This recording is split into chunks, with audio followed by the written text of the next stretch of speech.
ഇത് മാസ് മോട്ടോഴ്സിൽ നിന്നാണ്. Hero Honda Splendor പഴയ മോഡൽ യൂറോ 1 വണ്ടിയാണ്. അപ്പോൾ അതിൻ്റെ നിലവിൽ നമുക്ക് 1-2 കംപ്ലയിൻസുകൾ എന്ന് പറഞ്ഞാൽ ഒന്ന് ഫ്രണ്ട് കോൺസെപ്റ്റ് മാറുന്ന പറഞ്ഞിട്ടുണ്ട്. പിന്നെ അതേപോലെ തന്നെ ഓയിൽ ലെവൽ കുറഞ്ഞുകൊണ്ട് clutch disc complaint, chain sprocket complaint, അങ്ങനെ 1-2 വർക്കുകളാണ് മെയിനായിട്ട് പറഞ്ഞത്. അപ്പോൾ നമ്മൾ വണ്ടി ഓടിച്ച് നോക്കുന്ന സമയത്ത് നമുക്ക് അനുഭവപ്പെട്ടത് കോൺസെപ്റ്റ് ഓൾറെഡി കംപ്ലയിൻ്റ് ഉണ്ട്. അത് കൂടാണ്ട് സിലിണ്ടറിൻ്റെ ഭാഗം നമ്മൾ ആ ഓയിൽ കത്തുന്ന കംപ്ലയിൻ്റ് ആയിട്ട് നമ്മളത് അയച്ചിട്ടുണ്ട്. പിന്നെ അതിനേക്കാളും ഒരു വണ്ടി ഓടുന്ന സമയത്ത് നമുക്കൊരു മിസ്സിങ് കിട്ടുന്നുണ്ടായിരുന്നു. അത് കാർബേറ്ററിൻ്റെയാണ് മെയിനായിട്ടുള്ള പ്രോബ്ലം കേട്ടോ. കാരണം വെച്ചാൽ കാർബേറ്ററിൻ്റെ പഴക്കം കൊണ്ട് വന്നേക്കണതാണ്. നമ്മൾ ട്യൂണിങ് എത്ര ചെയ്തിട്ട് നമ്മൾ പഴിക്കണേക്കാളും മുമ്പ് തന്നെ ട്യൂണിങ്ങിലൊക്കെ കറക്റ്റ് ചെയ്ത് നോക്കി. പക്ഷേ 100% ഒരു പെർഫെക്ഷനിലേക്ക് എത്തണില്ല. അത് ശരിക്കും പറഞ്ഞാൽ കാർബേറ്ററിൻ്റേതായിട്ടുള്ള പഴക്കത്തിൻ്റെയാണ് മെയിനായിട്ടുള്ള ഒരു പ്രോബ്ലം. ബാക്കിത്തൊക്കെ ക്ലിയർ ചെയ്യാലും ആ മിസ്സിങ് ചിലപ്പോൾ ഒരു പക്ഷേ നമുക്ക് പരമാവധി ക്ലീൻ ചെയ്തൊക്കെ പരമാവധിയൊക്കെ ട്രൈ ചെയ്യാം. പക്ഷേ സാധ്യത കുറവാണ്. കാരണം എനിക്ക് മുമ്പ് നമ്മൾ ഒരു പ്രാവശ്യം ചെയ്തേക്കണത് കൊണ്ടൊക്കെ തന്നെ മിസ്സിങ്ങിൻ്റെ ഒരു സാധ്യത അതേപോലെ തന്നെ നിലനിൽക്കാനാണ് സാധ്യത കേട്ടോ. പിന്നെ നമ്മളതിൻ്റെ ഹാൻഡിലിൻ്റെ ബെയറിങ്ങിൻ്റെ കോൺസെപ്റ്റ് നമ്മൾ അഴിച്ചിരുന്നു. അഴിച്ച് ചെക്ക് ചെയ്യുന്ന സമയത്ത് ഒരുവിധം നല്ല രീതിയിൽ തന്നെ അടിയുണ്ട്. അപ്പോൾ അതിൻ്റെ ഈ അടിയിൽ തന്നെ കോണൊക്കെ ഉണ്ടല്ലോ, കോൺ ഇതുമ്പോൾ ശരിക്കും പറഞ്ഞാൽ ടീ സ്റ്റെമ്പുമൊക്കെ അത്യാവശ്യം നല്ല രീതിയിൽ തന്നെ ലൂസുണ്ട്. അപ്പോൾ അത് നമ്മൾ ലെയ്ത്തിലൊന്ന് കൊടുത്തിട്ട് കറക്റ്റ് സെറ്റിങ്ങിലാക്കി എടുക്കണം. അതേപോലെ തന്നെയാണ് മുകളിൽ വന്ന കോണും ചെറിയൊരു പ്ലേ ഉള്ളത് കൊണ്ട് നമ്മൾ എങ്ങനെ സെറ്റ് ചെയ്താലും കറക്റ്റ് ആ ഒരു അലൈൻമെൻറ്റിൽ നിൽക്കില്ല. പിന്നെ നമ്മുടെ വണ്ടി ഓടുന്ന ഭാഗം എന്ന് പറഞ്ഞാൽ വളരെ റഫായിട്ടുള്ള ഏരിയ കൂടെയാണ്. അപ്പോൾ അതിൻ്റെ ഒരു പ്രോബ്ലം നിലവിൽ കാണിക്കും. അപ്പോൾ നമുക്ക് ഈ ഇതുമ്പോൾ ടീ സ്റ്റെമ്പുമ്പോൾ തന്നെ 2 കോണും ചേസുമ്പോൾ തന്നെ 2 കോണും കൂടിയിട്ടാണ് നമ്മൾ മാറ്റുന്നത്, സെറ്റായിട്ട് നമ്മൾ മാറ്റുന്നത്. പിന്നെ അതിനേക്കാളും ഉപരി നമുക്ക് അതിൻ്റെ പുകയുടെ പ്രശ്നം, അതായത് ഓയിൽ കത്തിപ്പോണ ഒരു കംപ്ലയിൻ്റ് ആയിട്ടാണ് നമ്മളത് സിലിണ്ടറിൻ്റെ ഭാഗം ചെക്ക് ചെയ്യാൻ വേണ്ടി അയച്ചായിരുന്നു. അപ്പോൾ അത് അഴിച്ച് നോക്കുന്ന സമയത്ത് നമുക്ക് സിലിണ്ടർ പിസ്റ്റണിൻ്റെ ഭാഗത്ത് അത്യാവശ്യം സ്ക്രാച്ചസ് വന്നിട്ടുണ്ട്. സിലിണ്ടറിൻ്റെ ബോറിനകത്ത് ഞാൻ ആ മാർക്ക് ചെയ്ത ഭാഗത്തേക്ക് ശ്രദ്ധിച്ച് കഴിഞ്ഞാൽ മനസ്സിലാവും അതിൻ്റെ ഉള്ളിൽ അത്യാവശ്യം നല്ല രീതിയിൽ തന്നെ സ്ക്രാച്ചസ് ഉണ്ട്. അപ്പോൾ അതാണ് ശരിക്കും അതിൻ്റെ ഉള്ളിലേക്കൂടെയാണ് ഓയിൽ ഫേസിലേക്ക് കയറി വരികയും ആ കറക്റ്റ് ഫയറിങ് പൊസിഷനിലേക്ക് എത്തുകയും അവിടെ വെച്ചിട്ട് കത്തി ലെവൽ കുറഞ്ഞു പോകുന്നതിൻ്റെ റീസൺ അതാണ്. 2 ഭാഗത്തായിട്ടുണ്ട്, ഈ ഭാഗത്തും ഉണ്ട്. കണ്ടോ, ഇവിടെയും അത്യാവശ്യം നല്ല രീതിയിൽ തന്നെ ഉണ്ട്. പിസ്റ്റൺമ നോക്കുമ്പോൾ നമുക്ക് പിസ്റ്റൺമ അത്രയും അങ്ങോട്ട് പ്രത്യക്ഷമായിട്ട് വലിയ ഡാമേജിലേക്ക് കാണുന്നില്ല.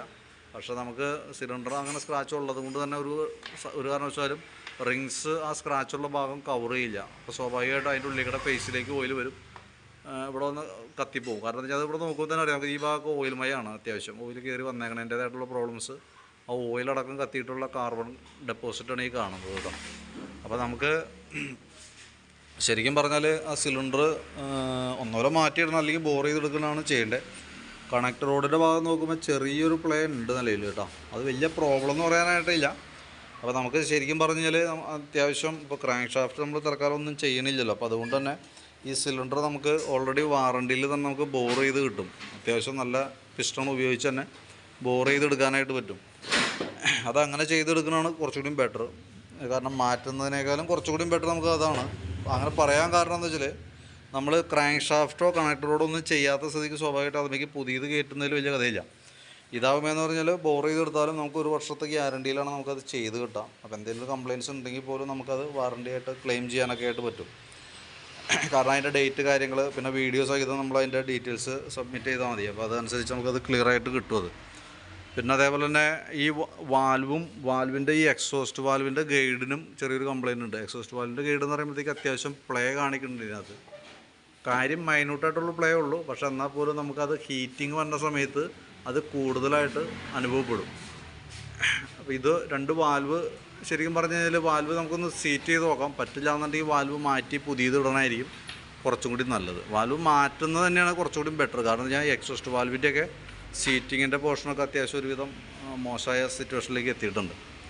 അതേപോലെ ഈ റോക്ക് റാം സെറ്റിൻ്റെ ഭാഗം ശ്രദ്ധിച്ച് കഴിഞ്ഞാൽ മനസ്സിലാവും ഇവിടെയൊക്കെ അത്യാവശ്യം നല്ല രീതിയിൽ തന്നെ സ്റ്റെപ്പ് പോലെ വീണിട്ടുണ്ട്. തൽക്കാലം നമുക്കത് പോളിഷ് ചെയ്ത് റീസെറ്റ് ആക്കാം.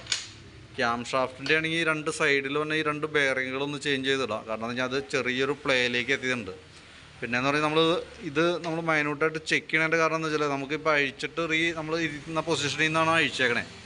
രണ്ടാമത് സെറ്റ് ചെയ്യുമ്പോൾ നമുക്ക് ആ മൂവ്മെൻറ്റ് കൂടുതലുള്ള ഭാഗങ്ങളും തേയ്മാനം വരാൻ സാധ്യതയുള്ള ഭാഗങ്ങളും കംപ്ലയിൻറ്റ്സ് കാണിക്കാൻ സാധ്യതയുള്ള ഭാഗങ്ങളും ക്ലിയർ ചെയ്ത് കയറ്റാമെന്നുള്ളതാണ് മെയിനായിട്ട് നമ്മൾ ശ്രദ്ധിക്കുന്നത്. അപ്പോൾ ആ കൂട്ടത്തിൽ കൂടെ അതങ്ങോട്ട് ചെയ്ത് പോകണമായിരിക്കും കുറച്ചുകൂടി ബെറ്റർ. സിലിണ്ടർ നമുക്ക് ബോർ ചെയ്താൽ മതി. കാരണം എന്ന് വെച്ച് കഴിഞ്ഞാൽ ബോർ ചെയ്ത് കയറ്റിയാലും നമുക്ക് വാറണ്ടി കാര്യങ്ങളൊക്കെ കറക്റ്റാണ്. പിന്നെ ബോറിംഗ് എന്ന് പറഞ്ഞാൽ നമുക്കൊരു 0.25 അതാണ് അതിൻ്റെ ഒരു റേഷ്യോ പറയണേ. അത് 1 mm പോലും ഇല്ല. അത്രയും ബോറിങ്ങാണ് നിലവിൽ വന്നുള്ളൂ. അപ്പോൾ അതുകൊണ്ട് വേറെ നമുക്കൊരു വേറെ പ്രശ്നം വരാനൊന്നുമില്ല. ക്രാങ്ക് അടക്കമാണ് ചെയ്യണമെന്നുണ്ടെങ്കിൽ നമുക്ക് സിലിണ്ടർ മാറ്റി പുതിയത് സെറ്റ് ചെയ്യണമായിരിക്കും കുറച്ചുകൂടി ബെറ്റർ. പക്ഷേ ക്രാങ്ക് ഇപ്പോൾ നമ്മൾ തൽക്കാലം സ്കിപ്പ് ചെയ്ത് വിടാം, അതിനുള്ള പ്രോബ്ലം തോന്നണില്ല. അപ്പോൾ അതുകൊണ്ടാണ് നമ്മളിങ്ങനെ ബോറിങ് ചെയ്യുന്ന ഒരു സജഷൻ പറഞ്ഞതിൻ്റെ ഒരു റീസൺ കേട്ടോ. അതേപോലെ വാൽവിൻ്റെ കേസ് നമ്മൾ ഈ പറഞ്ഞ രീതിയിൽ ചെയ്യാം. റോക്ക് റാം നമുക്ക് തൽക്കാലം പോളിഷ് ചെയ്ത് യൂസ് ചെയ്യാം. ക്യാം ഷാഫ്റ്റിൻ്റെ 2 സൈഡ് ബെയറിംഗ് നമുക്ക് മാറ്റിയിട്ട് റീസെറ്റ് ചെയ്യാം. ഈ പ്ലഗിനകത്ത് നോക്കുമ്പോൾ അറിയാം നമുക്ക് എത്രത്തോളം അതിൻ്റെ ഓയിലിൻ്റെ പ്രസൻസ് ഉണ്ടായിരുന്നു. പ്ലഗിൽ കാർബൺ കയറി നല്ല രീതിയിൽ ഡെപ്പോസിറ്റ് ആയിട്ടുണ്ട്. പക്ഷേ പ്ലഗിന് വലിയ പഴക്കമില്ല താനും. അപ്പോൾ പ്ലഗ് നമ്മൾ ആ കൂട്ടത്തിൽ കൂടെ എന്തെങ്കിലും മാറ്റിവിടും. അത് കൂടാതെയുള്ളൊരു കംപ്ലയിൻറ്റ് എന്ന് പറഞ്ഞു കഴിഞ്ഞാൽ ക്ലച്ച് ഡിസ്കിൻ്റെ പ്രോബ്ലം ഉണ്ട്. ക്ലച്ച് ഡിസ്കും ഈ പറഞ്ഞ രീതിയിൽ കൂടെ സ്ലിപ്പിങ് കാണിക്കുന്നുണ്ടായിരുന്നു. കിക്കർ സ്ലിപ്പിംഗ് ഉണ്ട്. അതേപോലെ തന്നെ വണ്ടി നമ്മൾ ആക്സിലേറ്റർ കൊടുത്ത് മൂവ് ആവണ സമയത്ത് ചെറിയൊരു റേസിങ് കാണിച്ചിട്ടൊക്കെ വണ്ടി മൂവ് ആവുള്ളൂ. അപ്പോൾ കൂട്ടത്തിൽ കൂടെ ക്ലച്ച് ഡിസ്ക് ആണ്. അത് നമ്മൾ ഉപയോഗിക്കുന്ന ഏരിയ, അതായത് നമ്മൾ ഉപയോഗിക്കുന്ന റോഡിനെ അനുസരിച്ചിട്ടൊക്കെ വരും അതിൻ്റെ ക്ലച്ചിൻ്റെയൊക്കെ ലൈഫ് വരാമെന്ന് പറഞ്ഞാൽ. എൻജിൻ ലൈഫും ക്ലച്ച് ലൈഫും ഒക്കെ നമ്മൾ ഉപയോഗിക്കുന്ന ഏരിയ. അപ്പോൾ ഇതെന്ന് പറയുമ്പോൾ നമ്മൾ അത്യാവശ്യം നല്ല റഫായിട്ടുള്ള ഏരിയയാണ് ഉപയോഗിക്കുന്നത്. നല്ല കയറ്റവും കാര്യങ്ങളൊക്കെ ഉള്ള ഭാഗമാണ്. അപ്പോൾ അതുകൊണ്ട് തന്നെ ക്ലച്ചൊക്കെ ലോഡ് ചെയ്ത് കൂടുതലായിട്ടൊക്കെ ഉപയോഗിക്കേണ്ടി വരുന്നതുകൊണ്ടൊക്കെയാണ് അതിൻ്റെ ലൈഫ് കുറയേണ്ട ഒരു റീസൺ കേട്ടോ. പിന്നെ സ്ക്രീൻ ഫിൽറ്റർ നമുക്ക് ചെറുതായിട്ടൂടെ ഒരു പൊട്ടലൊന്നുണ്ട്, അത് നമുക്കൊന്ന് മാറ്റിയിട്ടേക്കാം. വലിയ റേറ്റുള്ള കേസൊന്നുമല്ല. പിന്നെ ക്ലച്ചിൻ്റെ ഗ്യാസ്കറ്റൊക്കെ മാറ്റിയിട്ടാണ് നമുക്ക് റീസെറ്റ് ചെയ്യേണ്ടത്. പിന്നെയുള്ളത് നമുക്ക് ചെയിൻ സ്പോക്കറ്റിൻ്റെ കേസ് പറഞ്ഞിട്ടുണ്ടായിരുന്നു. ചെയിൻ സ്പോക്കറ്റും ഈ പറഞ്ഞ രീതിയുടെ അത്യാവശ്യം സൗണ്ട് കാണിക്കുന്നുണ്ട് നമ്മൾ ഓടിച്ചു പോകുന്ന സമയത്ത്. അപ്പോൾ ആ സ്പോക്കറ്റിൻ്റെ കണ്ടീഷൻ നോക്കുമ്പോൾ ഈ ബാക്ക് സൈഡിലേക്കൊക്കെ വരുന്ന സമയത്ത് ഇവിടെയൊന്നും കറക്റ്റായിട്ട് പിടിക്കാത്തൊരു സിറ്റുവേഷനാണ്. തന്നെയല്ല അതിൻ്റെ സൗണ്ട് നമുക്ക് കൃത്യമായിട്ട് അറിയാൻ പറ്റും. ഈ സൗണ്ട് നമ്മൾ ഓടിക്കുമ്പോൾ കൃത്യമായിട്ട് കാണിക്കുകയും ചെയ്യും. നമ്മൾ എങ്ങനെ ടൈറ്റ് ചെയ്താലും ഇവിടെ വലിഞ്ഞ് നിൽക്കും, പക്ഷേ ഇവിടുത്തെ ആ ഒരു സൗണ്ട് മാറാൻ പോണില്ല. അതുകൊണ്ടാണ് ക്ലച്ച് ഡിസ്കും കാര്യങ്ങളൊക്കെ മാറ്റി റീസെറ്റ് ചെയ്യുമ്പോഴായാലും കംപ്രഷൻ കറക്റ്റായിട്ട് വരികയും ചെയ്യും. പിന്നെ ഇപ്പോൾ ഉള്ളതിനേക്കാളും കൂടുതൽ സൗണ്ടാണ് എന്തെങ്കിലും കാണിക്കുള്ളൂ. അപ്പോൾ ചെയിൻ സ്പോക്കറ്റും കൂടി കൂട്ടത്തിൽ മാറ്റുന്നത് അതിന് വേണ്ടിയിട്ടാണ് കേട്ടോ. അപ്പോൾ തൽക്കാലം ഏകദേശം നമ്മളൊരു എസ്റ്റിമേറ്റ് ആക്കി നോക്കാം. ഏകദേശം നമുക്ക് ഇത്രയും വർക്ക് ചെയ്ത് വരുമ്പോൾ എത്ര വരുമെന്നൊരു നോക്കിയിട്ട് അതിൻ്റെ ഒരു ഏകദേശം ഒരു എസ്റ്റിമേറ്റ് ഞാൻ നോക്കിയിട്ട് ഡീറ്റെയിൽസ് വാട്സപ്പിലേക്ക് ഒന്ന് ഇട്ടേക്കാം. അപ്പോൾ അതും പ്രകാരം നമുക്ക് വർക്ക് കംപ്ലീറ്റ് ചെയ്യാം. അപ്പോൾ ലെയ്ത്ത് വർക്ക് എന്തെങ്കിലും ചെയ്തു വരുമ്പോൾ നമുക്ക് 2 ദിവസം പിടിക്കാം. എന്തെങ്കിലും തിങ്കളാഴ്ച അല്ലെങ്കിൽ ചൊവ്വാഴ്ചയ്ക്കാണ് ലെയ്ത്തിൽ നിന്ന് കിട്ടുള്ളൂ. അതനുസരിച്ചിട്ടാണ് വർക്ക് നമുക്ക് കംപ്ലീറ്റ് ചെയ്യാൻ പറ്റുള്ളൂ. ലെയ്ത്തിലേക്ക് വന്നത് ഒന്ന് സിലിണ്ടർ ഹെഡ് വാൽവ് മാറ്റി ഗൈഡ് മാറ്റി വാൽവ് സീറ്റ് ചെയ്യാനുണ്ട്. ക്യാം ഷാഫ്റ്റിൻ്റെ ബെയറിങ് മാറ്റാനുണ്ട്. അതേപോലെ തന്നെ ടീ സ്റ്റെമ്മിൻ്റെ ത്രെഡ് ആ കോൺ കൃത്യമായിട്ട് സീറ്റിങ് ആക്കാനുണ്ട്. അത്രയും വർക്കാണ് നമുക്ക് ലെയ്ത്തുമായി ബന്ധപ്പെട്ട് വന്നത് കേട്ടോ. അപ്പോൾ അതിൻ്റെ ഒരു ഡീറ്റെയിൽസും കൂടി അതിൻ്റെ എത്ര വരുമെന്ന് കൃത്യമായിട്ട് വർക്ക് കഴിഞ്ഞ് വരുമ്പോൾ അറിയാൻ പറ്റുള്ളൂ. എന്നാലും ഏകദേശം ഒരു ധാരണ നമ്മളൊരു എസ്റ്റിമേറ്റ് ആക്കി അതനുസരിച്ച് നമുക്ക് നോക്കാം. അപ്പോൾ എന്തെങ്കിലും വ്യത്യാസം ഉണ്ടെങ്കിൽ നോക്കിയിട്ട് പറയാവുന്നുള്ളൂ നമുക്ക്. അപ്പോൾ അതിൻ്റെ ഡീറ്റെയിൽസ് വാട്സാപ്പിലേക്ക് ഇട്ടേക്കാം. നോക്കിയിട്ടൊന്ന് റിപ്ലൈ ഇട്ടാൽ മതി.